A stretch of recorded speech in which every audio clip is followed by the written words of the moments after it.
Richard, we do want to speak to you first about what you're seeing and hearing in Lviv.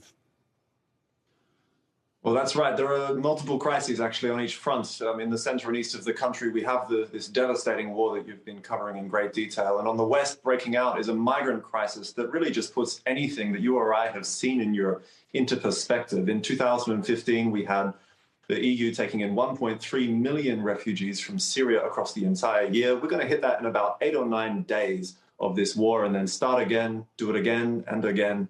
It's a real humanitarian catastrophe, and it's right on the European Union's doorstep, and it's going to be a problem for the entire world. This is something I'm seeing in Lviv, where a lot of the refugees are passing through, really devastated, but also happy to have a terrifying period of their life. How are those refugees getting out of the country and into other European countries, whether it's Hungary or Poland or others? Are they traveling by train, by automobile, on foot, or a little of all of the above?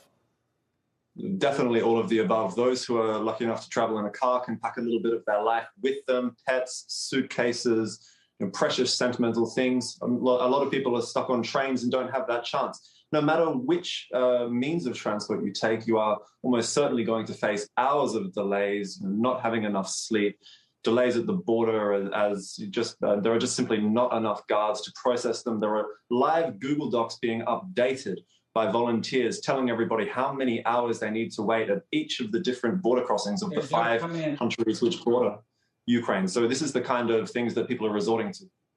Let's talk a little bit about materiel or supplies, humanitarian supplies, medical supplies, food, and or military material that is coming the other way into Ukraine from the West. Do you see any signs of that? How is that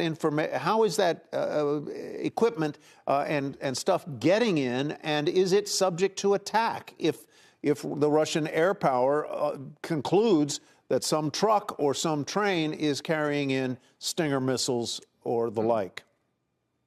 Well, you're absolutely right. The reason the refugees like the look of the Polish border is because it's NATO territory, but that territory is also the launching pad for a lot of humanitarian aid, things like antibiotics, clothing, other equipment for the troops, and also lethal weapons being sent by Germany, the United Kingdom, and the United States. And it's not being done in a particularly covert way. They're announcing that they're going to be delivering such shipments. And if you talk to a lot of people, the real nightmare scenario is that Russia sees this as an act of hostility, maybe even an act of war, and at some point decides to try to bomb one of these shipments. And if that bomb ends up on the wrong side of a NATO border, you're looking at an escalation that really is horrifying to think about. Well, that's exactly what I think a lot of us are thinking, is that in a resupply effort, if Russian air power is brought to bear on those convoys or on other missions that are trying to bring in military supplies